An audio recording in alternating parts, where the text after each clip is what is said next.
Good afternoon and welcome to today's edition of NWCR's Removing the Liberal Blindfold for this, the 29th day of May in the year of our Lord 2021.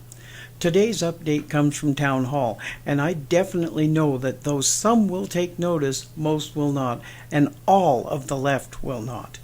They will only talk about how stupid people who believe this are. The last time I said this, I was so right, but I got dinged anyway. So on to the headline. Masks didn't slow COVID spread, new study. New findings reported Tuesday in a University of Louisville study challenge what has been the prevailing belief that mask mandates are necessary to slow the spread of the Wuhan coronavirus. The study notes that 80% of U.S. states mandated masks during the COVID-19 pandemic, and while mandates induced greater mask compliance, they did not predict lower growth rates when the community spread was low or high. Among other things, the study, conducted using data from CDC covering multiple seasons, reports that mask mandates and use are not associated with lower SARS-CoV-2 spread among U.S. states. Our findings do not support the hypothesis that SARS-CoV-2 transmission rates decrease with greater public mask use, notes the U of L report. Researchers stated that masks may promote social cohesion as rallying symbols during a pandemic, but risk compensation can also occur before using some observed risks that accompany the mask wearing. And here are some of those risks. Prolonged mask use, or more than 4 hours a day, promotes facial alkalization and inadvertently encourages dehydration, which then in turn can enhance barrier breakdown and bacterial infection risk. British clinicians have reported masks to increase headaches and sweating and decrease cognitive precision. Survey bias notwithstanding, these sequelae are associated with medical errors. By obscuring nonverbal communication, masks interfere with social learning in children. Likewise, masks can distort verbal speech and remove visual cues to the detriment of individuals with hearing loss. Clear face shields improve visual integration, but there is a corresponding loss of sound quality. The study also noted that the mandates put in place by many states in line with CDC guidance at the time were poor predictors of COVID-19 spread, according to the research. In summary, mask mandates and use were poor predictors of COVID-19 spread in U.S. states.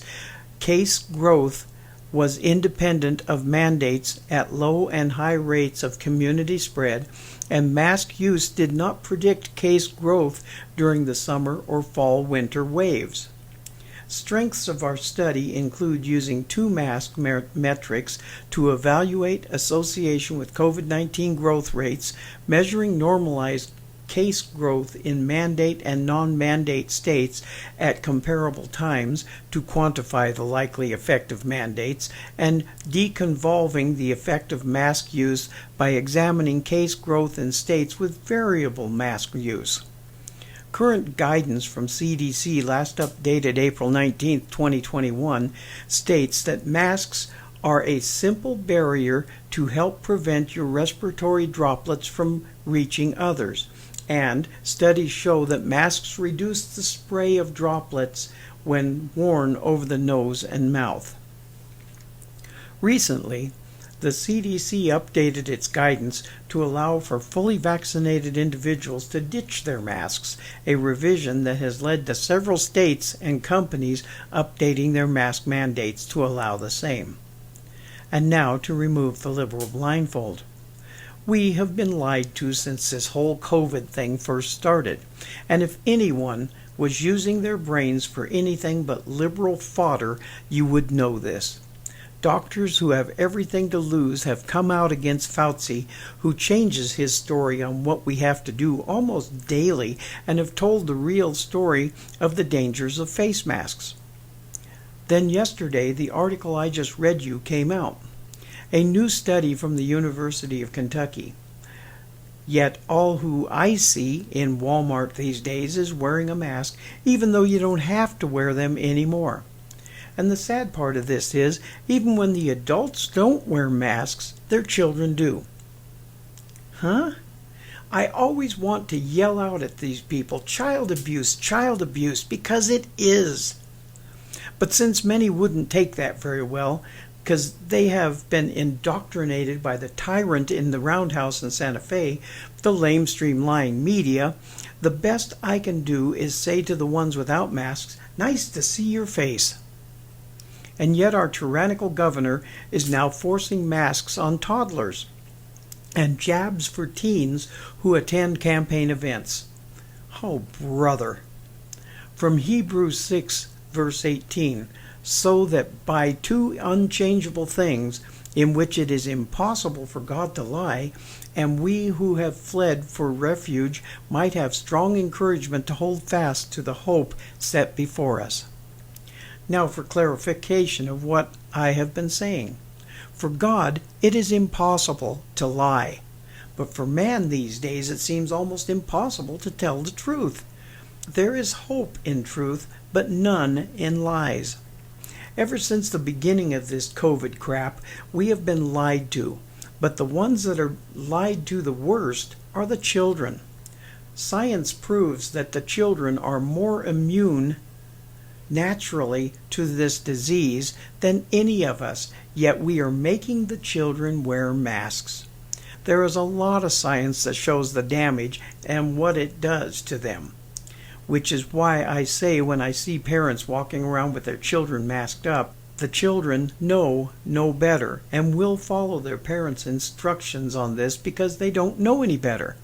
But the masks are damaging them for a lifetime. And the parents who do this to their children are nothing but child abusers, especially the ones that I've seen lately that do not wear masks themselves but make their children wear them. That is as much child abuse as if they had took their kids out in the parking lot and whipped them out there. Masks cut down the oxygen the children are breathing and increases their intake of carbon dioxide. Not good for a still developing body with still developing lungs. Not good at all, and it is the media and the leftist socialists in this nation that has caused this hysteria to continue and grow. Thank you again for listening to us here at NWCR, where we strive hard to find the truth hidden by the lamestream lying media, and as I will always say, we will not be ruled. We are heard through Conservative Nation Media, or CNN, from behind the silver microphone of freedom, with the voice of reason in this increasingly unreasonable world where America always wins. Please subscribe to my Rumble account under the name NWCR's Removing the Liberal Blindfold, and also my BitChute account with the same name. And I now have a Brighteon account, which is the new conservative replacement of YouTube with the name Removing the Liberal Blindfold. Subscribe to them because I am being shadow banned not only on YouTube but also on Facebook. See you all again on Monday, and God bless you all.